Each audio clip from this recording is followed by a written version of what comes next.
तर काय सांगाल, आज इथे मॅरेथॉनची सुरुवात तुमच्या हस्ते होणार आहे, काय प्रतिक्रिया? बाळासाहेबांच्या जयंतीच्या निमित्ताने ही दौड होते, ज्याला आपण मॅरेथॉन म्हणतो. मुलांच्यामध्ये फिटनेसची आवड निर्माण झाली पाहिजे. मुंबई मॅरेथॉन हे संपूर्ण मुंबईचं एक भूषण ठरलेली आहे आणि आपण बघितलेलं आहे की केवळ जिंकण्यासाठी धावण्याऐवजी एका कॉजसाठी धावणं हे मुंबईचं वैशिष्ट्य आहे. मग ते कोणी शिक्षणासाठी असेल, कोण अपंगासाठी काम करत असेल, कोण पर्यावरणासाठी असेल. आणि मुंबईची एक आगळीवेगळी संस्कृती आहे. फिटनेस पाहिजे तर आपल्याला व्यायाम केला पाहिजे. आणि एका अर्थाने मॅरेथॉनमध्ये दौड करणारे लोक ही आपण ज्याला म्हणतो की लांबच्या रेसमध्ये तुम्ही कसा आपला स्टॅमिना राखता ह्याला फार महत्त्व असतं. आणि त्याच्यामुळे युवा वर्ग ह्याच्यासाठी खूप काळ प्रॅक्टिस करत असतात. आणि ही प्रॅक्टिस करत असताना त्यांना जी एक संधी द्यायला लागते ती आज या ठिकाणी गोरेगावला दिली जाते. भरटकर हे एक चांगले कार्यकर्ते आहेत, नगरसेवक म्हणून त्यांनी चांगली कामगिरी केलेली आहे. आणि युवकांना प्रोत्साहन देत असताना त्यांनी असा काही कार्यक्रम आयोजित केल्यानंतर आमच्या या विभागाचे नेते प्रकाशजी सुर्वे साहेब यांनी मला आग्रह केला की मी इथं आलं पाहिजे. खरं आज माझा पुणे, सातारा आणि कोल्हापूरचा दौरा आहे आणि त्याच्यामुळे त्यातला काही काम मागे ठेवून मी या ठिकाणी आलो. थोडासा आज धावपळ होणार, कारण सुर्वेसाहेब आमचे असे आहेत की सर्वसामान्यासाठी काम करणारा कार्यकर्ता अशी त्यांची ख्याती आहे. आणि बाळासाहेबांचं एक स्वप्न होतं ते चांगली मुंबई करण्याचं. आज ते स्वप्न त्यांचा एक सच्चा शिवसैनिक म्हणून एकनाथजी शिंदेसाहेब साकार करतायत. अशा वेळेला खऱ्या अर्थाने मुंबईसाठी होत असलेली सेवा हीच बाळासाहेबांना असलेली आदरांजली आहे असं आम्ही सर्वजण समजतो. म्हणून आपल्याला बाळासाहेबांच्या स्वप्नामधली मुंबई घडवायची आहे. आणि मुंबईचा पालकमंत्री म्हणून मी आपल्याला निश्चितपणे सांगू इच्छितो की मुंबईकरांना जे जे हवं आहे ते प्रत्येक गोष्ट आम्ही करण्याचा प्रयत्न करतो आहे. मुंबादेवीच्या नावावरून मुंबई नाव पडलेलं आहे. मुंबादेवीला आज तुम्ही गेला तर तिथं भक्तांसाठी कुठल्याही सुविधा नाहीत. या सुविधा आम्ही नव्याने निर्माण करतो. महालक्ष्मीला गेला तर तिथं पार्किंग नाही. लोकांसाठी दवाखाने पाहिजे असेल तर मोठमोठ्या हॉस्पिटलमध्ये जायला लागतात. आज त्यांना मोफत सेवा देण्याचं काम सुरू झालेलं आहे. मुंबईचं नाव खड्ड्यांमुळे बदनाम होतं, त्या ठिकाणी काँक्रिटिंगची कामं सुरू झालेली आहेत. ज्या ठिकाणी मुंबई ही अतिशय सुंदर मुंबई म्हणून ओळखली जात होती त्याला कुठेतरी बकाल मुंबईचं स्वरूप यायला लागत होतं. ही सगळी अतिक्रमणं बाजूला करून सौंदर्यीकरणाची कामं सुरू झालेली आहेत. मोठ्या प्रमाणात रोजगार. शेवटी शिवसेना लोकांपर्यंत कशी पोचली, ही रोजगाराच्या निमित्ताने पोचली. स्थानिक लोकांना रोजगार मिळाला पाहिजे हा बाळासाहेबांचा मंत्र होता. आणि खऱ्या अर्थाने त्याचीसुद्धा सुरुवात ही मुंबईमध्ये आम्ही करतो आहे. महिलांसाठी रोजगार, फेरीवाल्यांसाठी त्यांच्या हक्काची जागा आणि हे सगळं करत असताना मुंबईचं योग्य ते नियोजन करून मुंबईकरांना न्याय देत असताना मेट्रोचं जे मोठं काम सुरू झालेलं होतं त्याच्या संदर्भात आम्ही काम करतो आहे. मेट्रोमुळे प्रदूषण कमी होणार आहे, परंतु त्याच्याचबरोबर अनट्रीटेड पाणी हे समुद्रामध्ये सोडलं जात होतं ते सुद्धा लवकरच त्याच्यावरच्या ट्रीटमेंट सुरू होणार आहे. आणि दुसरी आणि अत्यंत महत्त्वाची बाब ही मुंबईतलं एअर पोल्युशन कमी व्हावं म्हणून ज्या धर्तीवर लखनौमध्ये प्रयोग झाला तोच प्रयोग आम्ही मुंबईमध्ये सुद्धा करतो आहे. मुंबईचा पालकमंत्रीमधून DPCमधून मी काही निधी देतो आहे, काही निधी महापालिकेच्या माध्यमातून देऊन लखनौला 30% एअर पोल्युशन कमी झालं. शेवटी एअर क्वालिटी ज्याला चांगली होईल त्याला माणसांचे आरोग्य सुधारायला फार मोठी मदत होते. आणि म्हणून चांगलं पाणी, चांगली हवा हे सगळं देत असताना मुलांच्यामध्ये व्यायामाची आवड व्हावी म्हणून असा कार्यक्रम आयोजित करणं हे मला वाटतं की औचित्याला धरून आहे. आणि मी एक गोष्ट निश्चितपणे सांगतो की पुढच्या काळामध्ये महिलांसाठी जसं आपण करतो आहे, युवकांसाठी जसं करतो आहे, तसं मूळ नागरिक आहेत कोळी. आणि म्हणून कोळी ही जी संस्कृती आहे मुंबईची ही संपूर्ण जगासमोर यावी म्हणून कोळीवाडे अत्यंत स्वच्छ आम्ही करतो आहे. तिथं फूड कोर्ट करतो आहे. आणि फिशिंग विलेज ही जगभरामध्ये अत्यंत लोकप्रिय अशी कन्सेप्ट आहे की जिथं कोळी महिला स्वतःचा स्वयंपाक, ज्याला आपण असं म्हणू शकतो की ऑथेंटिक कोळी फूड रोजच्या रोज आलेल्या परदेशी पर्यटकांना, मुंबईच्या नागरिकांना खायला मिळणार आहे. कालाघोड्यासारख्या ठिकाणी कायमस्वरूपी त्या ठिकाणी पर्यटकांची रेलचल राहणार आहे, मुंबईची राहणार आहे. त्याच्याचबरोबर बाणगंगाचं आम्ही नूतनीकरण करतो आहे. रोज लोकांना तिथं जाता येईल. अत्यंत पवित्र अशा ठिकाणी रोज आरतीचा कार्यक्रम होईल. आलेल्या लोकांना भारतीय संस्कृतीचा, भारतीय संगीताचा आस्वाद घेता येईल. गिरगावमध्ये अतिशय सुंदर अशी खोताची वाडी आहे, त्या ठिकाणी काही सुविधा आम्ही निर्माण करतो आहे. आपण जर या ठिकाणी महम्मद अली रोडवर गेला तर उत्कृष्ट मोगलाई फूड कुठे खायचं असेल तर ते महम्मद अली रोडला मिळू शकतं. फॅशन स्ट्रीटला गेला तर फॅशन स्ट्रीट उशिरापर्यंत चालू ठेवून त्या ठिकाणी आपण काही लोकांना बसण्याच्या सोयी, खाण्याच्या सोयी असं करून मुंबई शेवटी एक जीवाची मुंबई म्हटलं जात होतं. जीवाची मुंबई ही सर्वांसाठी होती, श्रीमंतातल्या श्रीमंतापासून गरिबातल्या गरिबांसाठी होती. आणि ती मुंबई पुन्हा एकदा आपल्याला जिवंत करायची आहे. आणि म्हणून ज्या गिरणी कामगारांनी मुंबई उभारली त्या गिरणी कामगारांच्या आज जाऊन तुम्ही सुविधा बघा. त्या ठिकाणी स्विमिंग पूलमध्ये पाणी नाही आहे, अत्यंत खराब अशा अवस्थेमध्ये त्यांचं कामगार भवन आहे. जसं CCI आहे तेवढं सुंदर आम्ही कामगार भवन त्या ठिकाणी उभारतो आहे. एखाद्या श्रीमंतातल्या श्रीमंत माणसाला CCIला जाऊन ज्या सुविधा मिळतात त्या प्रत्येक कामगाराला मिळाल्या पाहिजेत, ही आमची भावना आहे. आणि म्हणून बाळासाहेबांनी आपली सुरुवात ही कामगार विश्वापासून केली. ज्या ठिकाणी कम्युनिस्टांचा प्रभाव मुंबईवर होता तो मोडून काढत त्यांनी शिवसेना या ठिकाणी प्रस्थापित केली. पुन्हा एकदा त्या कामगारांना सुखाचे दिवस दाखवण्यासाठी आम्ही प्रयत्न करतो आहे. आणि म्हणून आम्ही केवळ दाखवत नाही तर आम्ही करून दाखवतो. मला तर पालकमंत्री होऊन 3-4 महिनेच झाले आहेत, परंतु शिंदेसाहेबांनी सांगितलेलं आहे की बाळासाहेबांनी दाखवलेल्या मार्गावर आपल्याला जायचं आहे. 80% समाजकारण आणि 20% राजकारण हे सूत्र घेऊन आपल्याला काम करायचं आहे. आणि म्हणून बाळासाहेबांच्या विचारापासून जी लोक लांब गेली त्यांनासुद्धा लवकरच ह्याची जाणीव होईल की बाळासाहेबांच्या विचारानेच मुंबईला आणि मराठी माणसाला न्याय दिला जाऊ शकतो. सपा नेते अबू आसिम आजमी यांना जीव मारण्याची धमकी मिळाली आणि ते घाबरले पण आहेत. काय मला असं वाटतं की मुंबई पोलीस सक्षम आहे, त्यांना पूर्ण ते संरक्षण दिलं जाईल. आणि निश्चितपणे मला असं वाटतं की प्रत्येकाला संरक्षण मिळून अत्यंत सुरक्षित अशी ही मुंबई आहे. आणि म्हणून या मुंबईमध्ये रात्रीसुद्धा महिला रस्त्यावरून फिरू शकतात. हे मुंबईचं वैशिष्ट्य आहे आणि ते वैशिष्ट्य आपल्याला जपलं पाहिजे. आणि म्हणून हे सगळं करत असताना आम्ही पोलीस डिपार्टमेंटची मदत घेतो. रस्त्याचं कॉन्क्रिटिंग करत असताना वाहतुकीची कोंडी होईल असंही म्हणणारी लोक आहेत, परंतु परफेक्ट कोऑर्डिनेशन हे सगळ्या डिपार्टमेंटचं व्हायला लागेल. आम्ही रात्रीच्या निवारे आता निर्माण करतो आहे. रस्त्यावर काही वेळेला भीक मागणं हा एक व्यवसाय झालेला आहे. त्याच्यापासून मुक्त मुंबईला कसं करायचं हे आमचं मिशन आहे. शेवटी आमचं मिशन मुंबई आहे. मुंबई हे मुंबईचा संपूर्ण कायापालट हे ह्या सरकारचं मिशन आहे आणि ते मिशन आम्ही पूर्ण करून दाखवू. नाना पटोलेंनी सांगितलं की 14 फेब्रुवारीला शिंदे भाजप सरकार कोसळणार. मी कालसुद्धा बोलताना एका ठिकाणी म्हटलेलं होतं की जे लोक झोपतात ते स्वप्न बघतात आणि जे लोक काम करतात ते दिवसरात्र धावत राहतात.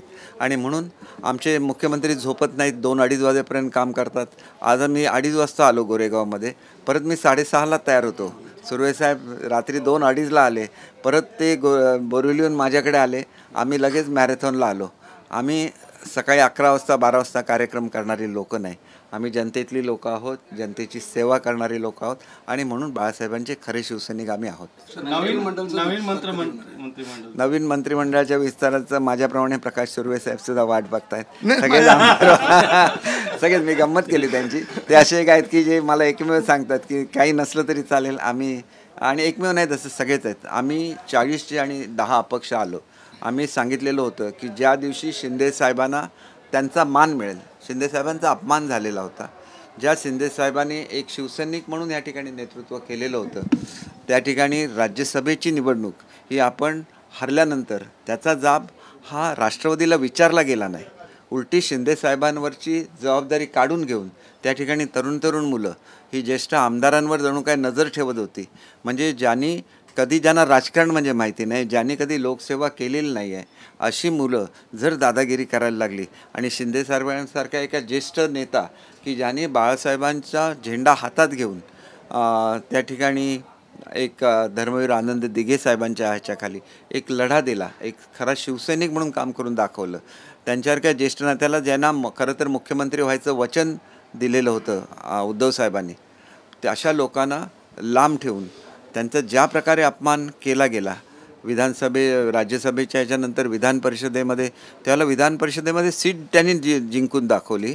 आणि नंतर आपला स्वाभिमान कायम ठेवण्यासाठी त्यांचं म्हणणं एवढंच होतं की जे लोक आम्हाला फसवत आहेत, जे शिवसेनेला संपवत आहेत, त्या काँग्रेस आणि राष्ट्रवादीबरोबर आपण राहूया नको, आपण आपल्या मूळ युतीबरोबर जाऊया, हे एकच त्यांचं मागणं होतं. ज्यावेळेला उद्धव साहेबांनी विचारलं की तुम्हाला मुख्यमंत्रीपद पाहिजे का, त्यावेळेला त्यांच्या डोळ्यामध्ये अश्रू आले. म्हणजे आपण शिवसेनेसाठी केलेला त्याग याची किंमत अशा रीतीने केली जाते की आपल्याला जणू काय मुख्यमंत्रीपद आणि मुख्यमंत्रीपदासाठी कोणी काय केलं याचा मी एक 2-4 दिवसामध्ये सगळाच काही तो खुलासा पक्षाचा मुख्य प्रवक्ता म्हणून करणार आहे.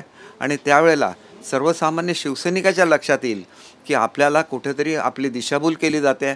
ते सगळेच बाळासाहेबांचे शिवसैनिक आहेत आणि ते बाळासाहेबांच्या विचाराबरोबर राहतील याची मला खात्री आहे. आणि म्हणून आमच्या वागणुकीमधून, आमच्या कार्यामधून, आमचे मुख्यमंत्री असतील, उपमुख्यमंत्री महोदय, हे सगळे बाळासाहेबांनी दिलेल्या मार्गावर मार्गक्रमण करणार आहे. 370 कलम हटवणं हे बाळासाहेबांचं स्वप्न होतं आणि ते 370 कलम ज्या काश्मीरमध्ये हटवलं गेल्यानंतर ज्या काँग्रेसने या कलमाचा पुरस्कार केलेला होता, त्या काँग्रेसच्या लोकांना जाऊन शिवसेनेच्या लोकांनी भेटणं याच्यासारखा बाळासाहेबांचा घोर अपमान असू शकत नाही. आणि म्हणून मला वाटतं की जर तुम्हाला अनेक ठिकाणी आम्ही गेल्यानंतर गोमूत्र शिंपडून ते जमीन साफ करतात, त्याच्याऐवजी जे लोक जाऊन आलेत त्यांच्यावर सुद्धा त्यांचं शुद्धीकरण केलं गेलं पाहिजे. कारण बाळासाहेबांनी म्हटलं होतं की एक दिवस मला पंतप्रधान करा, मला मी सगळ्या ह्याच्यामध्ये काय करायचं असेल तर मी ते 370 कलम काश्मीरमधला हटवून दाखवेन असं म्हणणारे बाळासाहेब कुठे आणि सत्तेसाठी काँग्रेसच्या मागून धावणारे, स्वतःला शिवसैनिक म्हणणारे कुठे, हा खरा प्रश्न आहे. आणि म्हणून बाळासाहेबांच्या हिंदुत्वाच्या विचाराबरोबर आपल्याला गेलं पाहिजे. ज्या दिवशी सर हिंदी में बता दीजिए कि कल स्वर्गीय बाला साहब ठाकरे की जयंती है, उससे एक दिन पहले आज मैराथन का आयोजन किया गया है, क्या कुछ कहना चाहेंगे इस अवसर पर? एक है कि बाबा साहब के विचारों पे चलना चाहिए. बाबा साहब का विचार ये था कि 80% समाजकरण करना है, 20% राजकारण करना है. अच्छे से अच्छी सहूलतें हम लोग मुंबईकरों के लिए ला रहे हैं. जो मुंबई की पास्ट ग्लोरी है उसको वापस ला रहे हैं. मुंबई ये महाराष्ट्र की धड़कन है, बाबा साहब के हृदय की वो धड़कन थी और बाबा साहब के विचारों को साथ लेके जाते समय हम मुंबई को बेहतर बना रहे हैं. मुंबई में STPs बना रहे हैं, मुंबई में मेट्रो बना रहे हैं, मुंबई के लोगों को रोज़गार कैसे मिले उसके बारे में काम कर रहे हैं. मुंबई के जो ओरिजिनल निवासी थे कोलीवाड़ा, वो कोलीवाड़ा को बहुत सुंदर बना रहे हैं. वहाँ पे खाने की सुविधा बना रहे हैं ताकि उनकी महिलाएं जो बहुत अच्छी तरह का खाना बनाते हैं उनको एक रोज़गार की नया अवसर मिले. लोगों को मुंबई क्या है उसके बारे में समझ में आए हैं. साउथ मुंबई ये इतना बड़ा कमर्शियल हब है कि वो रात को शाम को सो जाता है, उसको फिर से वापस वही एक ग्लोरी उसकी वापस लानी चाहिए जिसमें कोई भी मुंबई का एक ये भी वैशिष्ट्य है कि रात को 1 बजे भी 2 बजे भी कोई भी रास्ते पे आराम से टहल सकता है. तो मुंबई को केवल नाइट लाइफ के रूप में नहीं देखना चाहिए. उसको आमची मुंबई बोलते हैं, उसको जीवाची मुंबई बोलते हैं, जो सबके लिए है. वो अमीरों के लिए है, वो गरीबों के लिए है और वो जो एक मुंबई का वैशिष्ट्य है उसको वापस लाना है. कामगार वर्ग है उसके लिए अच्छी सुविधाएं हम लोग बोल रहे हैं. सबसे अच्छा क्लब अगर CCI होगा तो ऐसी सुविधा हम लोग कामगार वर्कर्स के लिए बना रहे हैं. जो गिरनी कामगार है जिन्होंने मुंबई को इस जगह पे लाने में उनका जो योगदान है उसको हम लोग वापस ये कर रहे हैं. एयर क्वालिटी में सुधार लाने के लिए हम लोग एफर्ट कर रहे हैं. पानी की क्वालिटी हम लोग सुधार रहे हैं. STP प्लांट्स यहाँ पे बना रहे हैं. एक अच्छी मुंबई जो सबकी मुंबई है उसको वापस उसी पास्ट ग्लोरी उसकी हासिल करके देना है. और इसलिए आज भी मैं मैराथन के लिए आया हूँ. और मैराथन का एक सबक है कि अच्छी सेहत होनी चाहिए, समाज में एकता होनी चाहिए और उसका एक प्रदर्शन यहाँ के जो हमारे शिवसैनिक है वो कर रहे हैं. हमारे प्रकाश सुरवे जी है, हमारे यहाँ के नगर सेवक है भरड़कर साहब, वो कर रहे हैं. तो उन सबको मैं और हमारे और भी नगर सेवक है चाचे तो चाचे भी अच्छा काम कर रहे हैं. तो सबको एक प्रोत्साहन देने के लिए मैं यहाँ पे आया हूँ. सर हाल ही में जो समाजवादी पार्टी के नेता हैं अबू आजमी, उनको थ्रेट लेटर जो है वो मिला है. मुंबई पुलिस को शिकायत की गई है, FIR दर्ज करवाया गया, उस बारे में क्या कहेंगे? मुंबई में सब लोग सुरक्षित रहते हैं. अबू आजमी जी को जो थ्रेट आया हुआ है उसके बारे में जो भी प्रिकॉशन लेना है मुंबई पुलिस लेंगी. उन्हें डरने की कोई भी बात नहीं है. मैं भी खुद मुंबई कमिश्नर से बात करूंगा, हमारे DCM साहब CM साहब भी करेंगे. वो एक वरिष्ठ नेता है तो उनकी प्रोटेक्ट करने की जिम्मे, और सब कोई छोटे से छोटा हो बड़ा से बड़ा हो उसको प्रोटेक्ट करने की जिम्मेदारी करने के लिए मुंबई पुलिस सक्षम है। नाना पटोले ने कहा है कि शिंदे सरकार जो है वो शिंदे फडणवीस जो सरकार है वो 14 फरवरी तक जो है गिर जाएगी, उस बारे में क्या कहेंगे? जो लोग सोते हैं वो सपना देखते हैं, इसीलिए आजकल बहुत सारे लोग सपने देखते हैं। हम लोग काम करने वाले लोग हैं, हम काम करते रहते हैं। और बाला साहब ने जो मार्ग दिखा है, देखिए मैं 2 बजे आया यहाँ पे, आज 6:30 बजे मैं तैयार था। जो लोग 11-12 बजे अपना दिनचर्या चालू करते वही ज़्यादा देर तक सोते हैं, वही सपने देखते हैं, लेकिन ऐसे वाले सपने कभी भी सच नहीं होते। अंतिम 2 सवाल है मेरे। मंत्रिमंडल सर विस्तार कब होगा और आपके हिसाब से संभावित चेहरे जो हैं वो कौन कौन से हो सकते हैं? देखिए ये तो सीएम साहब का, डिप्टी सीएम साहब का, पीएम साहब का, सबका चॉइस रहता है। बीजेपी तो नेशनल पार्टी है, उनको तो परमिशन लेनी पड़ेगी अपने हाईकमांड से। हमारे हाईकमांड तो यहीं पे है, जैसे बाबा साहब यहाँ पे रह के चला रहे थे वैसे शिंदे साहब भी हम सबको साथ में लेके सरकार चलाते हैं। तो हमारे लिए कोई चुनौती नहीं है, हमारे लिए तो ये है कि पीपल आर फर्स्ट, लोग ये हमारी पहली प्राथमिकता है, इसलिए हम लोग काम को पहली प्राथमिकता देते हैं। जब आए तो पेट्रोल के दाम कम कर दिए थे, जो फार्मर्स है उनके अकाउंट में डायरेक्टली पैसा डाल दिया। कल आपने देखा है कि जो फुटपाथ पे काम करने वाले लोग हैं 1 लाख लोगों के अकाउंट में पैसा चला गया। हम तो काम करते रहते हैं, और काम करना यही, इसको ही शिवसेना बोलते हैं, उसको ही भाजपा बोलते हैं। सर एक अंतिम सवाल है। सवाल ये कि कल संजय राउत राहुल गांधी के साथ भारत जोड़ो यात्रा में जो है वो जुड़े थे, और भारत जोड़ो यात्रा के दौरान ही जब महाराष्ट्र में उनका पड़ाव था तो वीर सावरकर को लेकर कई विवादित बयान दिए गए, और ऐसे वक्त में उनका साथ जुड़ना राहुल गांधी के साथ और ये कहना है कि राहुल गांधी में प्रधानमंत्री बनने की काबिलियत है। एक तरफ सावरकर का अपमान और दूसरी तरफ राउत ये कहते हैं कि उनमें प्रधानमंत्री बनने की काबिलियत है। इसको किस तरीके से देखते हैं? मैं इतना ही कहना चाहूँगा कि बाबा साहब ने बोला था कि मुझे एक दिन के लिए भारत का प्राइम मिनिस्टर बना दीजिए, मैं एक ही काम करूँगा, और जो 370 कलम है कश्मीर में उसको वहाँ पे मैं वापस ले लूँगा। उनका सपना मोदी जी ने पूरा किया, और ये सपना केवल सपना नहीं है। जब वैष्णो देवी में वहाँ के जो अतिरेकी है उन्होंने वहाँ की यात्रा रोकी थी, तब बाबा साहब ने बोला था कि एक भी विमान हज के लिए मुंबई से नहीं उड़ेगा।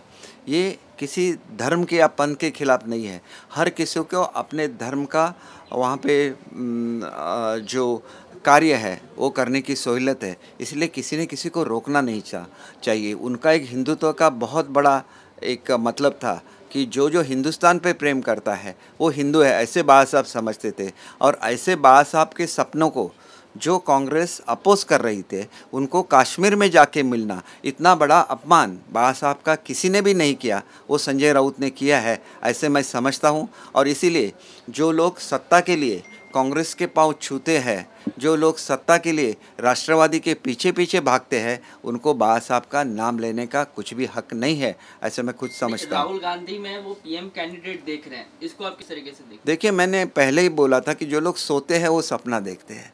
हिंदुस्तान के लिए रात दिन, जब अपनी माँ की भी मौत होगी तो भी पीएम साहब काम कर रहे थे। तो किसी के बारे में भी बुरा नहीं कहना चाहिए, एक कंटिन्यूटी होनी चाहिए जो राहुल गांधी ने कभी भी नहीं दिखाई है।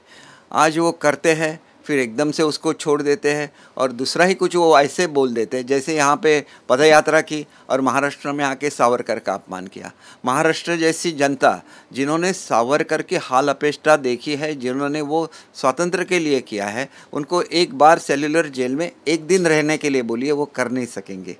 तो वो सेल्युलर जेल है जो सबसे कठिन यातना दी जाती है, और वो यातना सावरकर जी ने सहन की है। और एक ऐसे वो स्वतंत्र वीर थे कि जिन्होंने सच्चा संघर्ष किया भारत की स्वतंत्रता के लिए। तो उनके बारे में ऐसे शब्द और उनके ही भूमि में आके बोलने वाला जो आदमी होगा, वो प्राइम मिनिस्टर बनने के लिए काबिल है या नहीं, इसके बारे में हिंदुस्तान की जनता ने सोचना चाहिए। ये हिंदुस्तान है, ये हिंदुस्तान की धरती है, और हिंदुस्तान की धरती में हमारा जो कल्चर है उसका जो आदर करेगा वही देश का नेतृत्व करेगा, ऐसे मैं सोचता हूँ।